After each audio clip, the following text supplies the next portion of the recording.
అండి అందరికీ స్వాగతం గుండమ్మ పాకశాలకు. ఈరోజు నేను ములక్కాయ మటన్ సేర్వా ఎలా చేస్తారో చూపిస్తాను. ముందుగా స్టవ్ వెలిగించి గిన్నె పెట్టుకొని అందులో ఆయిల్ పోసుకోవాలి.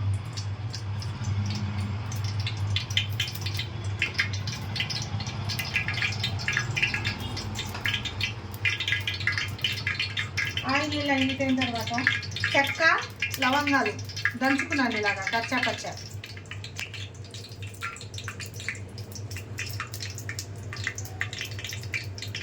ఇవి కొద్దిగా వేగిన తర్వాత దీంట్లో కడిగి శుభ్రం చేసుకున్న మటన్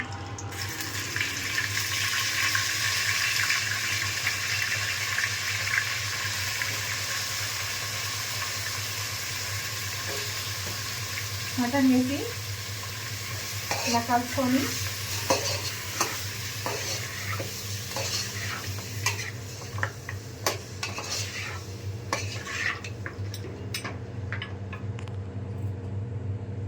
కొద్దిగా పసుపు వేసుకొని దీంట్లో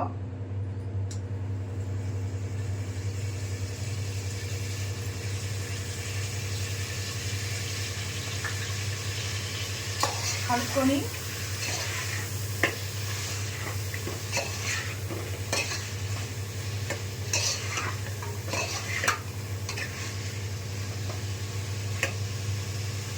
మూత పెట్టుకోవాలి. నేను వేడి నీళ్ళు పెట్టుకున్నానండి. వేరే స్టవ్ వెలిగించి పొయ్యి మీద వేడి నీళ్ళు పోయాలన్నమాట. ఇందులో మనము చల్లటి వాటర్ వేస్తే ఇవి ముక్కలు బటర్ అయిపోతాయి, అంటే ఉడకదు ముక్క. ఇలా కొద్దిగా మటన్ తిప్పుకున్న తర్వాత దీంట్లో నేను అల్లం వెల్లుల్లి ఉల్లిగడ్డ పచ్చిమిర్చి కొద్దిగా కొత్తిమీర పుదీనా పేస్ట్ అనమాట. ఇది ఉల్లిగడ్డ పచ్చిమిర్చి అల్లం వెల్లుల్లి కొత్తిమీర పుదీనా కొద్దిగా వేసుకొని పేస్ట్ చేసుకున్నాం.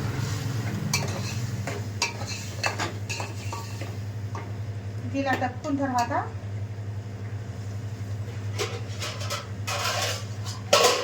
మూత పెట్టుకోవాలి. మూత పెట్టుకొని మగ్గించుకోవాలి కొద్దిసేపు.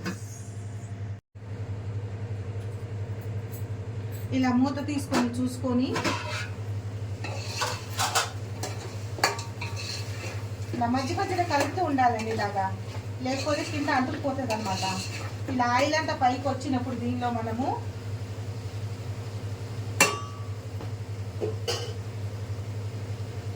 ధనియాల పొడి నేను 2 స్పూన్లు పెద్ద స్పూన్తో తీసుకున్నానండి, గ్రేవీ రావాలని. కొద్దిగా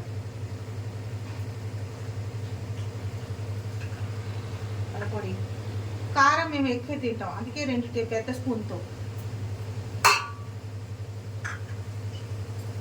వేసుకొని కలుపుకోవాలి. సేర్వా అన్నాను కదా, కొద్దిగా కారం ఎక్కువ ఉంటే బాగుంటుంది. కలుపుకొని ఇలాగా నేను 2 టమాటాలు కోసుకున్నాను.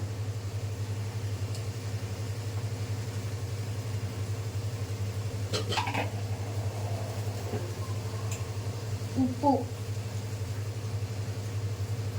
టేస్ట్కి సరిపడా వేసుకున్నాను. ఉప్పు వేసి తక్కువ చేసి మూత పెడుతున్నా. చూసుకుందామండి. టమాటాలు మగ్గినాయి. మగ్గిన తర్వాత ఇవి కలుపుకొని టమాటాలు బాగా నేను దీంట్లో ములక్కాయలు వేయలేదని చూస్తున్నారా. ఇప్పుడు వేస్తాం ములక్కాయలు. చూడండి, ములక్కాయలు వేసుకోవాలి. ములక్కాయలు టమాటాలు అంతా ఉప్పు అంతా దీనికి పట్టాలి మొత్తం. ములక్కాయలు ఇందులో వేసుకొని కలుపుకొని బాగా కొద్దిసేపు ఒక 2 మినిట్స్ పెట్టుకుంటే కలుపుకొని వేడి నీళ్ళు పోసుకున్నాం. తర్వాత ములక్కాయలన్నీ కొద్దిగా మూత పెట్టుకున్నాం 2 నిమిషాలు. మూత తీసుకొని చూసుకుందామండి. ములక్కాయలకి మసాలా అంతా పట్టింది. ఇవ నూనె కూడా కొద్దిగా పైకి తేలిన తర్వాత మనం దీంట్లో నేను వేడి నీళ్ళు చేసుకున్నా కదా, ఆ వేడి నీళ్ళు ఇందులో పోసుకోవాలి. నేను 2 గ్లాసుల వరకు పోస్తున్నానండి. వేడి చేసుకున్నవి పోసుకొని కలుపుకుందాం.